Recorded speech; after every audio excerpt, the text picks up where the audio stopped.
You're watching Alaska's news source. Well, it was a big case that was brought to the U.S. Supreme Court today that could drastically impact the fishing industry and could overturn a nearly 40-year-old precedent that could weaken the way the federal government regulates things. Earlier today, I spoke with our White House correspondent, John Decker, to get details on this and other major headlines coming out of our nation's capital. John, can you tell us about the case brought to the Supreme Court today by herring fishermen and what could come of that?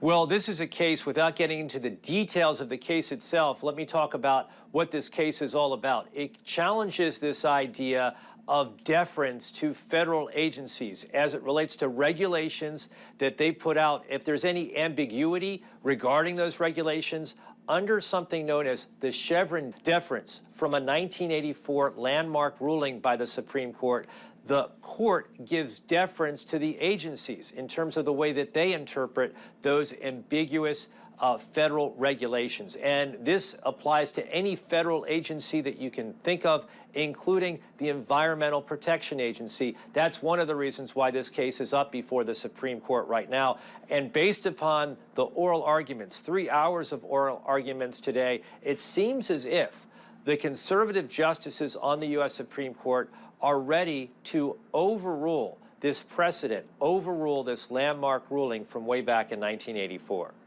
And today at the White House, President Biden is meeting with congressional leaders from both parties. What came of the meeting? Well, some progress, according to members who were in that meeting and according to the White House as well.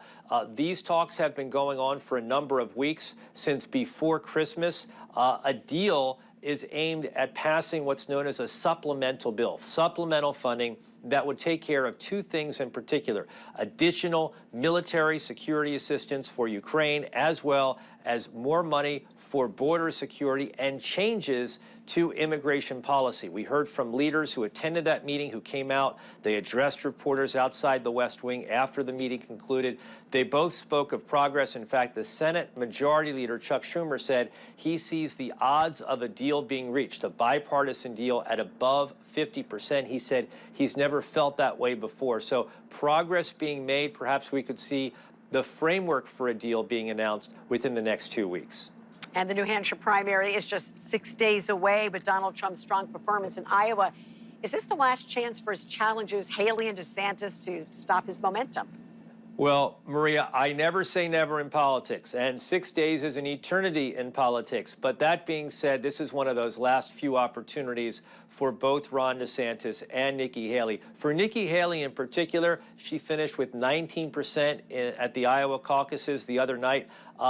New Hampshire is a state that seems custom-made for her centrist message, in that New Hampshire has more registered independents than registered Republicans or Democrats, and they can vote in the New Hampshire primary. So what do the polls show us? It depends upon which poll you're looking at. One poll out within the past 24 hours has Nikki Haley tied with Donald Trump at 40% apiece. Another has her within striking distance of Donald Trump, trailing by single digits.